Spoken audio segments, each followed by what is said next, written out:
Instead of buying the drink, he pocketed the coin and kept it close to a silver cross in his house, preventing the devil from taking shape again.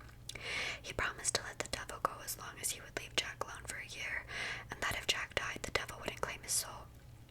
After a year, Jack tricked the devil again to leave him alone and not claim his soul. When Jack died, God didn't want such a conniving person in heaven, and the devil, true to his word, would not allow him into hell.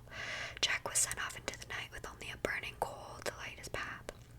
He placed the coal inside a carved-out turnip and has been roaming the earth ever since.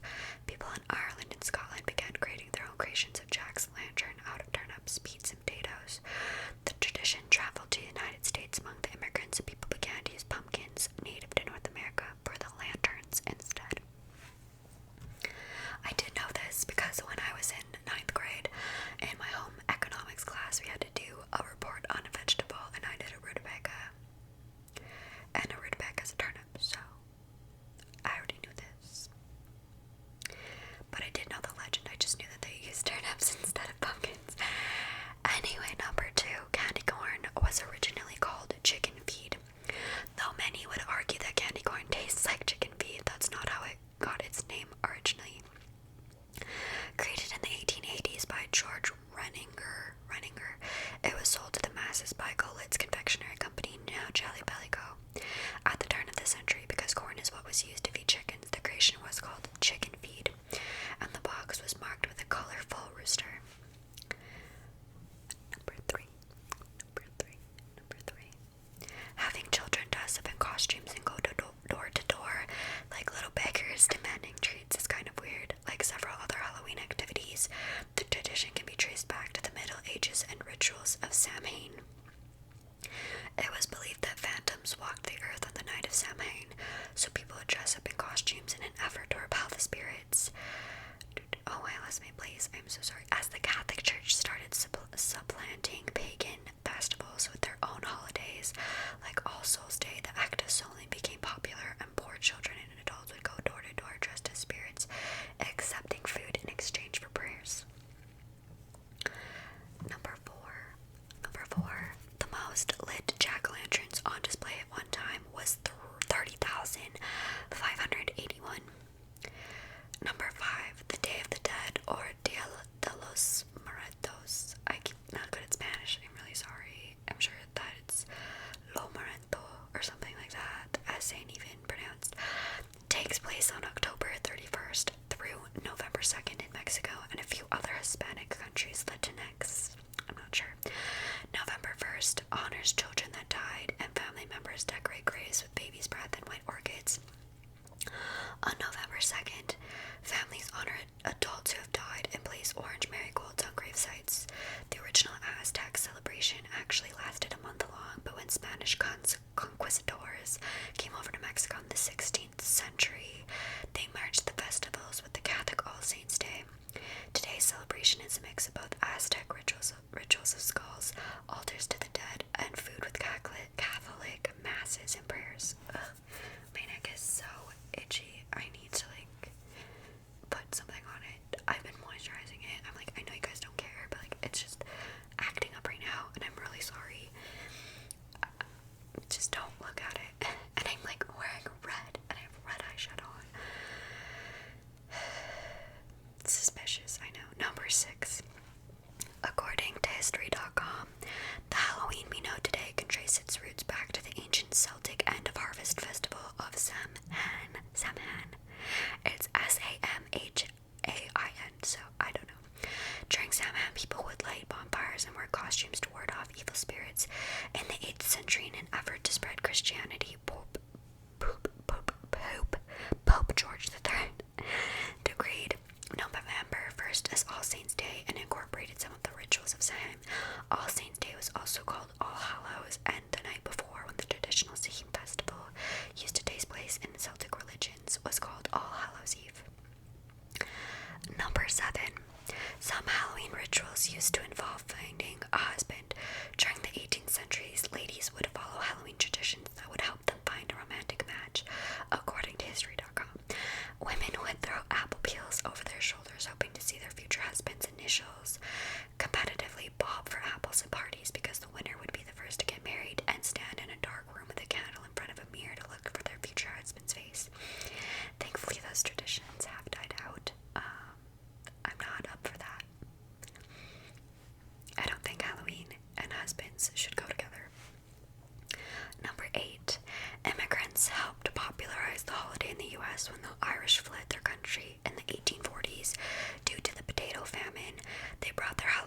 traditions with them. By the 1920s, the holiday mischief reached an all-time high. Some believe community-based trick-or-treating became popular in the 1930s as a way to control the excessive pranksters. I believe that, especially the Irish. Funny. Number 9. Sugar rationing during World War II halted trick-or-treating. After the rationing ended, the tradition grew into what we're familiar with today. Candy companies started launching advertising campaigns to capitalize on the ritual. Number 10. Number 10. Halloween is the second largest commercial holiday in the United States. Consumers spent approximately $9 billion last year. $9 billion on Halloween. Couldn't be me. Number 11. This year will be the first Halloween in 19 years to have a full moon. Full moons on Halloween are pretty rare. The last time there was a full moon on October 31st, it was 2001. And before that, it was 1995. The next won't occur until 2039. In fact, the 21st century will only see 6 full moons on October 31st. And number 12. There's also traditional Halloween bread in Ireland. It's called barmbrack or just brack. The sweet loaf typically contains dark and golden raisins plus a small toy or ring. Similar to king cake at Mardi Gras, tradition dictates the person who finds the item will receive good fortune. I want to eat cake with a surprise in it. Although I've always thought it's weird when people are trying to get engaged and they put the ring in food. Don't do that to me. Dear future potential partner, if you want to get married, don't ask me via food ring, okay? Thank you. Number 13. Illinois produces up to 5 times more pumpkins than any other state. I don't know about globally though, I should have looked that up, I'm so sorry. Number 14.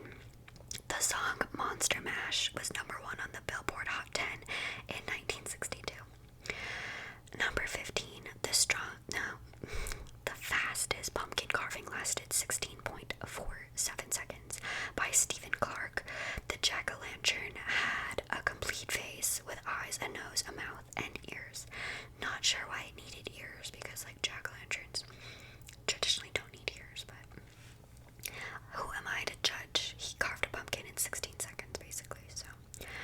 Number 16. New York City throws the biggest Halloween parade in the United States. I think they throw a lot of parades though in New York City's defense. Number 17. The most popular children's costumes are princesses and superheroes. I was a princess sort of once.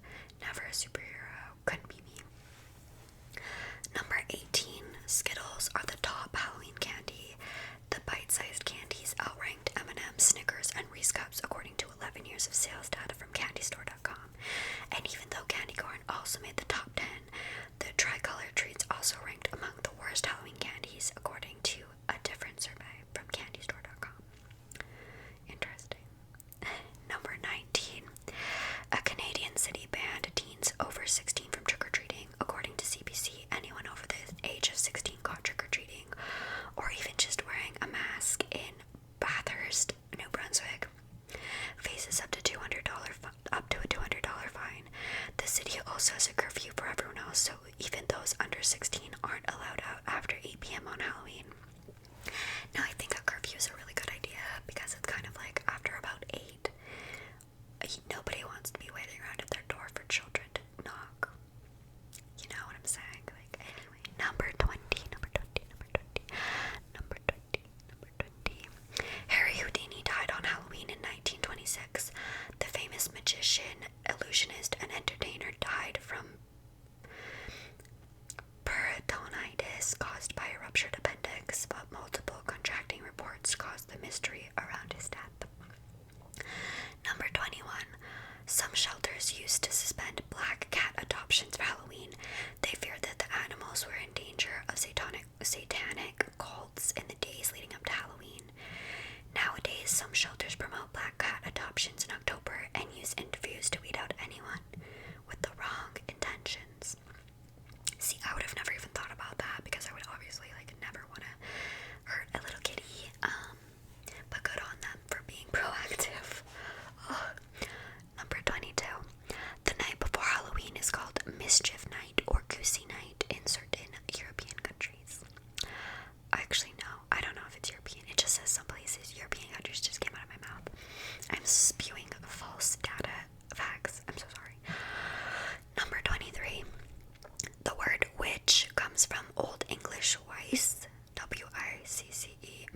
wise woman. In fact, Wiccan were highly respected people at one time. According to popular belief, witches held one of their two main meetings, or sabbats, on Halloween night.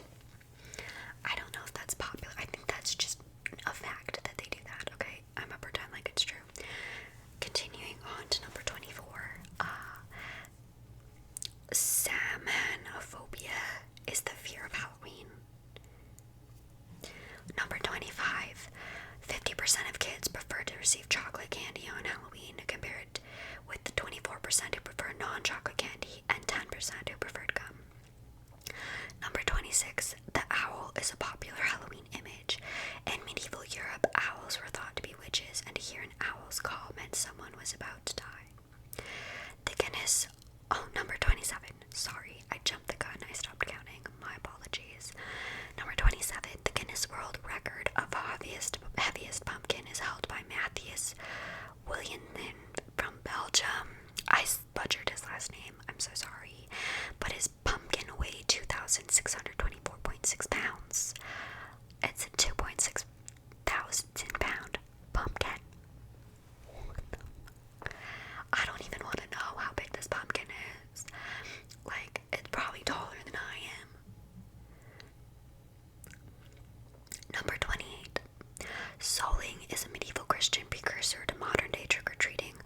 On Hallowmas, or November 1st, the poor would go door to door offering prayers for the dead in exchange for soul cakes. Now, when I first read soul cakes, my stupid mind was like, is that kind of like a moon cake? And I know it's not. And I don't know why I'm sharing. I shouldn't be. Number 29. The first known mention of trick-or-treating in print in North America occurred in 1927 in Blackie, Alberta, Canada. I absolutely hate, this has nothing to do with Halloween, but it's just so irritating to me that people will just be like, oh yeah, they're from Texas, and they don't have to be like Texas, the United States. But whenever people are writing or talking about Canada, it's never just like, oh, they're from Alberta. It's, oh, they're from Alberta, Canada. And it's like, you don't, like, you have no one, like, I thought everyone should know Alberta is in Canada, you know, like, you don't know the different provinces or states or territories in other countries that we have to, like, precurse and put, oh yeah, and it's in Canada. It's just something that bothers me as a Canadian. I don't know. Maybe I'm the only one. Number 30. With their link to the ancient Celtic festival of Samhain, a precursor to Halloween, and later to witches, cats have a permanent place in Halloween of folklore. During the ancient celebration of Samhain, druids were said to throw cats into a fire, often in wicker cages, as part of divination proceedings. It's like divine, like the divine, but divination. Number 31. Halloween is short for Hallows Eve or Hallows Evening, which was the evening before All Hallows Day or Hallowmas on November 1st. In an effort to convert pagans, the Christian Church decided that Hallowmas or All Saints Day and All Souls Day should assimilate sacred pagan holidays that fell on or around October 31st. So Christians were just like, let's just make it one day instead of 5. Number 32. Black and orange are typically associated with Halloween. Orange is a symbol of strength and endurance, and along with brown and gold, stands for the harvest and autumn. Black is typically a symbol of death and darkness, and acts as a reminder that Halloween once was a festival that marked the boundaries between life and death. Number 33. Scarecrow is a popular Halloween fixture. It symbolizes the ancient agricultural roots of the holiday. Number 34. Halloween has variously been called All Hallows Eve, Witches' Night, Lamb's Wool, Snap-Apple Night, Samhain, and Summer's End. Also, Halloween just has like 700 names, is what I'm getting. Okay, that's what 34 is trying to say. Number 35. Halloween Halloween was influenced by the ancient Roman festival Pomona, which celebrated the harvest goddess of the same name. Many Halloween costumes and games that feature apples and nuts date from this time. In fact, in the past, Halloween has been called San Apple. Not Snapple, San Apple. That makes more sense. I'm so dumb sometimes. And Nutcracker Night. Just more synonyms for you there. Number 36. Because Protestant England did not believe in Catholic saints, the rituals traditionally associated with Halloween became associated with Guy Fawkes Night. England declared November 5th Guy Fawkes Night to commemorate the capture and execution of Guy Fawkes, who co-conspired to blow up the Parliament in 1605. I cannot read, and I'm so sorry. I'm the worst ASMR artist that's ever existed. Okay. In 1605, in order to restore a Catholic king. Yeah, so good riddance. I didn't know that, like, bonfire night, I guess, is like the English equivalent to Halloween, because they're always like, yeah, it's like not popular here, but I was like, yeah, but you guys just get to have a fire, which is way cooler than candy, in my opinion. Number 37. Scottish girls believed that they could see images of their future husband if they hung wet sheets in front of the fire on Halloween. Other girls believed they would see their boyfriends' faces if they looked into the mirror while walking downstairs at midnight on Halloween. Number 38.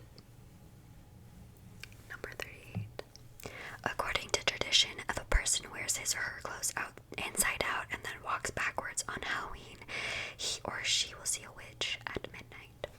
He, she, or they, we need to include the days. Number 39. During the pre-Halloween celebration of Samhain, bonfires were lit to ensure the sun would return after the long, hard winter. Often druid priests would throw the bones of cattle into the flames, and hence bonfire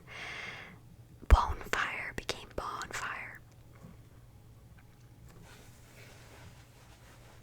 The dreadful realization that bonfire is derived from bonefire, like bonefire, was a little hard for me to swallow there for a second, but I've come around. Number 40.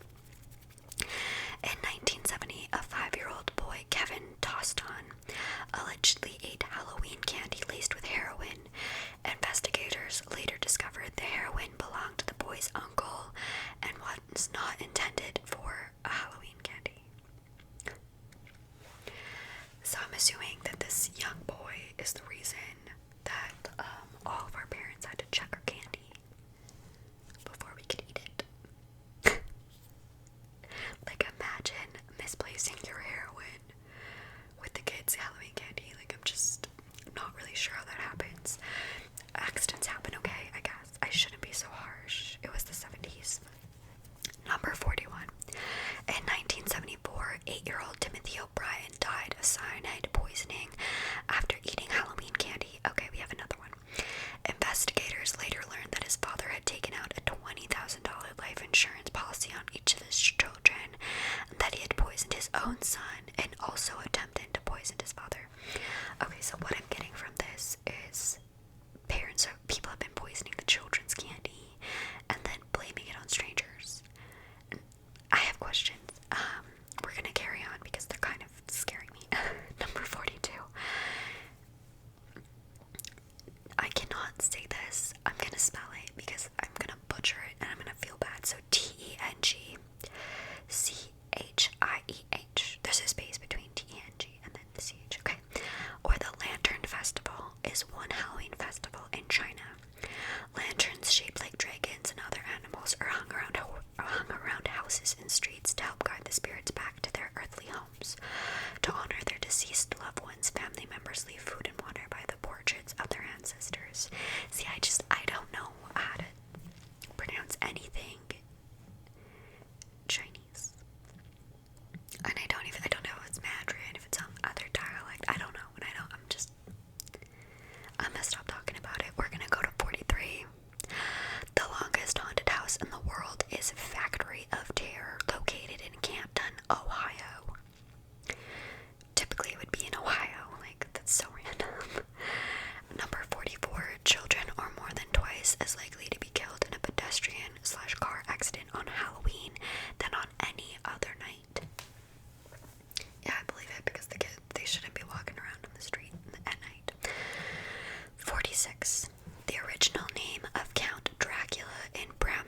most famous book was Count Vampire. I'm gonna spell it for you so you can enjoy vampire as much as I currently am. So W